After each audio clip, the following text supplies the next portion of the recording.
Il-White Paper għall-att tal-Care Workers maħruġa mill-Gvern għal konsultazzjoni pubblika għandha bażi mill-idejat imnedija minn Gvern nazzjonalista preċedenti.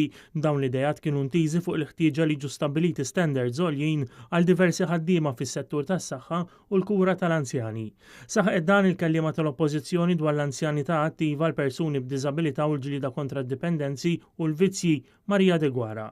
Gvernijiet nazzjonalisti kellhom viżjoni ċara l-istrutturar u tkabbir tas-servizzi soċjali barfin tal-bżonn ta' riformi f'settur li dejjem qiegħed jikber. Dan wassal biex il-professjonisti u l-paramediċi jiġu regolarizzati bi strutturi taħt l-amministrazzjoni tal-awtorità. Wara żieda fid-domanda u fl-operaturi tal-care workers f'dawn l-aħħar snin, il-Partit Nazzjonalisti huwa mħasseb li tkabbir seħħ vakum ta' linji gwida, standards u regolarizzazzjoni tas-settur.